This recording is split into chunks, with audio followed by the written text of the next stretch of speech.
always envied trees.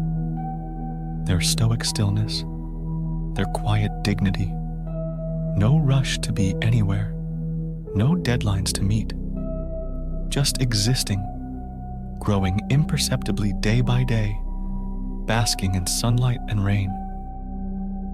What a life that must be, I used to think. No job to wake up for each morning, no bills to pay or responsibilities to worry over. Just standing tall and proud, arms stretched to the sky in a permanent yoga pose. Ah, to be a tree. To shed the anxieties of human existence and embrace the simplicity of vegetative life. How peaceful it would be. At least, that's what I thought before it started happening to me. The first signs were subtle. A slight stiffness in my joints when I woke up one morning. Nothing too unusual. I was in my mid-40s after all, no spring chicken. But as the days went on, the stiffness persisted and slowly spread. My fingers began to feel less nimble, struggling to type on my laptop keyboard at work. My knees and elbows grew increasingly resistant to bending. I started having to concentrate just to walk normally, my gait becoming stiffer and more awkward. I made an appointment with my doctor, but the earliest they could see me was 2 weeks out. In the meantime, I tried to go about my normal routine as best I could, but everything was becoming more challenging. One morning as I was getting dressed for work, I noticed something odd about my skin. The texture seemed rougher, almost bark-like in places.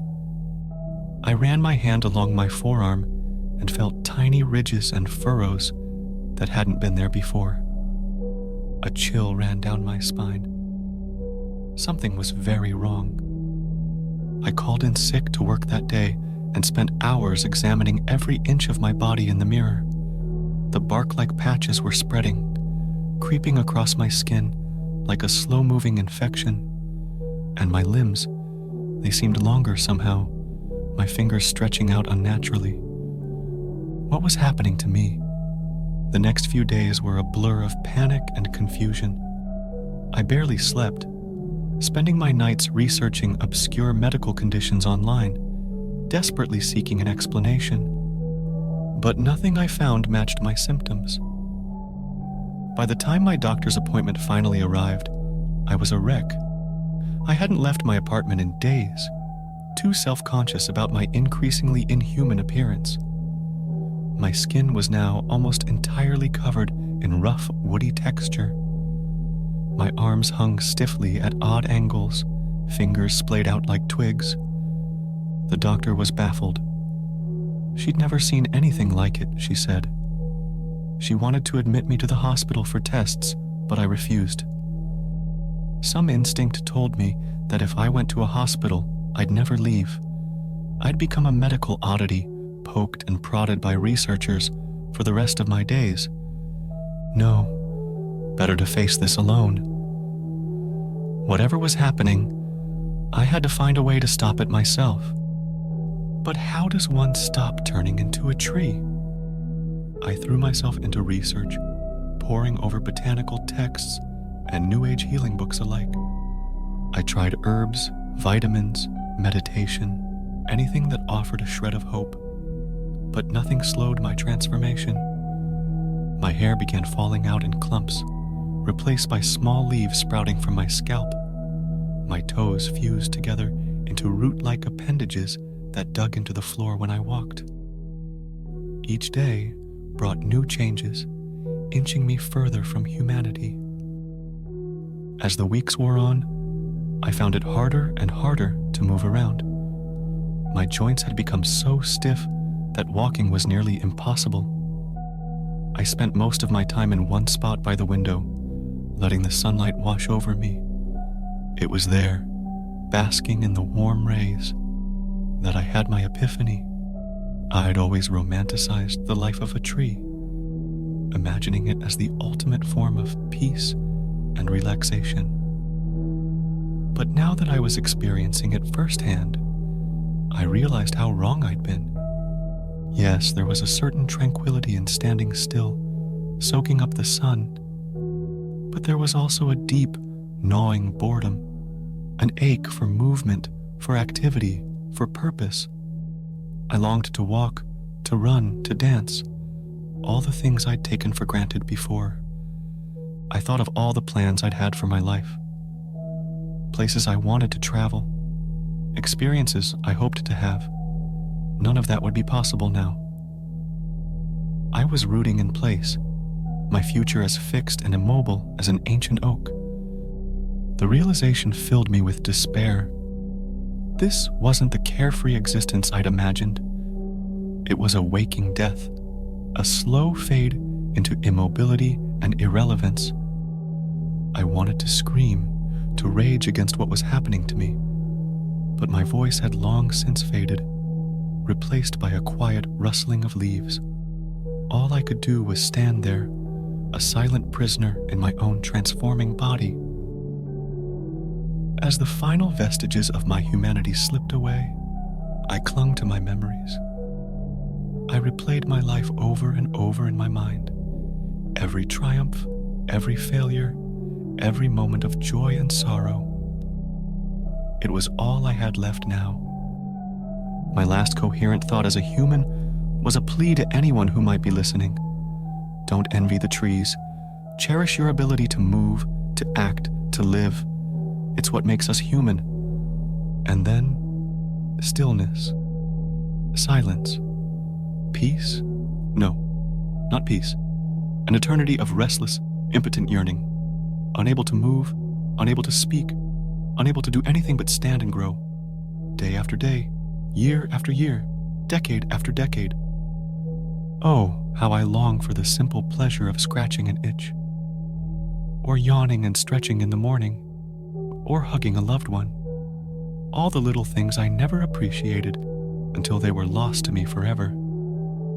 Sometimes I can almost convince myself that I'm still human, that this is all just a vivid nightmare, and I'll wake up any moment in my bed, arms and legs blessedly mobile. But then a breeze will rustle through my leaves, or a bird will alight on one of my branches, and the reality comes crashing back. This is my life now, my eternity. I've lost track of how much time has passed since my transformation began. Seasons blur together in an endless cycle.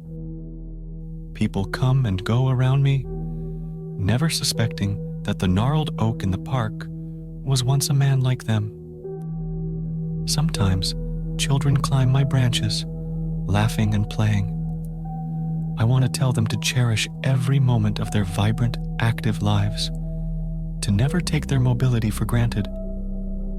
But all I can do is stand silently as they scamper over me. Occasionally, I'll see someone stop to admire me, remarking on my unusual shape or the strange texture of my bark. If only they knew the truth. If only I could warn them somehow. But I'm trapped, helpless in my wooden prison, forever reaching towards a sky I can never touch. Roots ever deeper in the unforgiving earth. This is the cruel irony of my fate. I spent so much of my human life wishing I could slow down, stand still, escape the rat race. Now that I have exactly that, all I want is to move again. To run and dance and live. Be careful what you wish for, they say. Truer words were never spoken. I often wonder if there are others like me out there. Other trees that were once human, silently screaming inside their wooden shells. Is that gnarled willow by the pond a transformed person too? What about that stately elm on the hill? Are we all trapped here together? A silent brotherhood of the immobile? Or am I alone in my verdant hell? There's no way to know, no way to communicate, even if there were others. We can only stand and grow, mute witnesses to the world passing us by. Sometimes I imagine I can feel my consciousness spreading through my root system, connecting with the trees around me. A vast underground network of thought and feeling. But is it real? Or just the desperate fantasy of a mind starved for connection? The worst part is knowing that this existence stretches out before me for centuries. Barring disease or disaster, I could live for hundreds of years in this form, hundreds of years of silence and stillness. I try to find meaning in my new role. I provide shade for weary travelers. My leaves help clean the air. Birds nest in my branches. Isn't that a kind of purpose? But it's a cold comfort, a poor substitute for the richness of human life and interaction. If I could speak, I would beg every person who passed by, live, truly live. Don't wish your life away, dreaming of peace and quiet. Embrace the beautiful chaos of human existence. Run, laugh, love, create. Do all the things I can no longer do. And please, whatever you do, don't envy the trees. We may seem peaceful, but our stillness hides a terrible truth. We are not relaxed. We are paralyzed. Not carefree, but imprisoned. I don't know if there's an afterlife for trees. Will my consciousness persist after this wooden body finally rots away? Or will I simply cease to be, my long torment finally at an end? I used to fear death when I was human. Now I long for it. For any change, any escape from this endless, static existence. But death, like everything else, is beyond my reach now. I can only stand and wait as the long years roll by, waiting for a release that may never come. As I stand here, day after day, year after year, I've come to realize that my transformation wasn't just a personal tragedy. It was a warning, a message from nature itself, perhaps.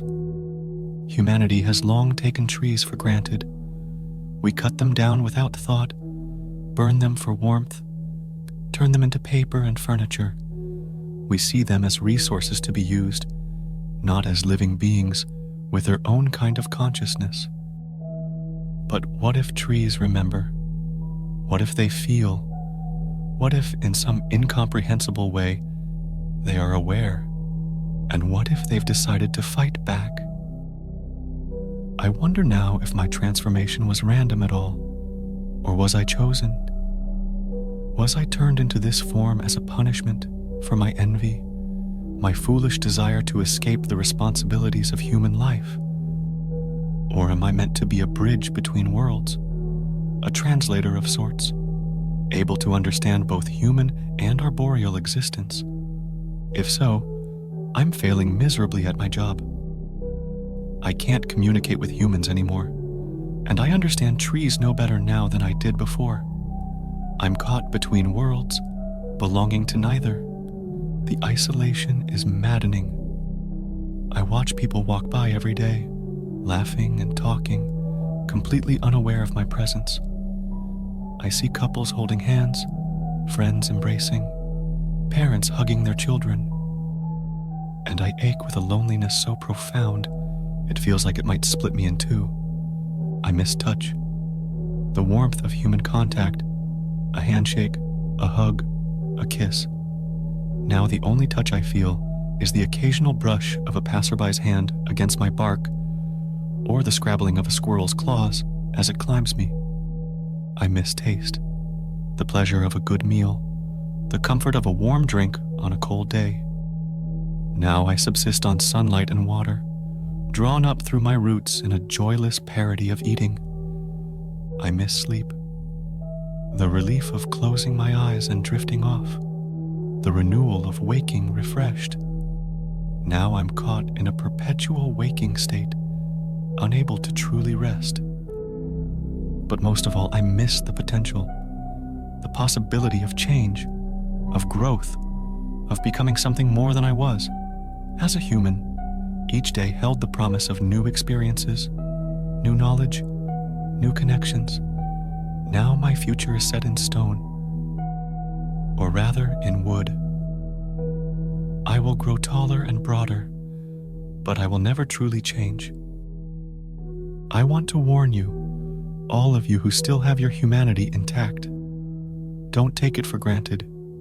Don't wish it away. Embrace every moment of your fleeting, beautiful lives. Run while you can. Dance while you're able. Sing at the top of your lungs. Hug your loved ones tight. Travel to new places. Learn new skills. Fall in love. Have your heart broken and heal and love again. Do all the things I can no longer do. Live enough for both of us.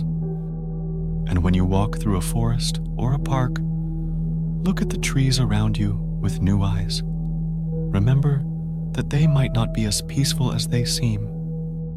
That behind that placid bark might lurk a consciousness as complex and tormented as any humans. Treat them with respect, with reverence even, for you never know when you might join their silent ranks. As for me, I'll be here, watching, waiting, hoping against hope for a miracle that will never come. If you see an oak tree with unusually human-like features, eyes seem to follow you as you pass, branches reaching out as if yearning to embrace you. Stop for a moment. Place your hand on my bark. Close your eyes. And listen. Listen for the whisper of leaves that sounds almost like words. Feel the tremor in the wood that might be a sob. Sense the desperation, the longing, the silent scream of a consciousness trapped in wooden form.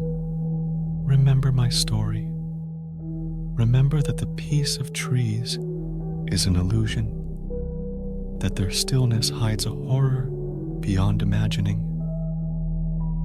And as you walk away, cherishing your mobility, your humanity, spare a thought for those of us left behind, the rooted ones, the silent watchers, the trees that were once men. We'll be here, waiting, watching, wishing we could join you. So go now. Live your beautiful, chaotic human lives to the fullest. And if you ever find yourself envying the trees, remember my tale. For we are not as we seem. Our stillness is not serenity, but silent screaming. Our peace is not contentment, but helpless despair. Don't become one of us. Don't let the trees catch you. Run, live, be human, while you still can.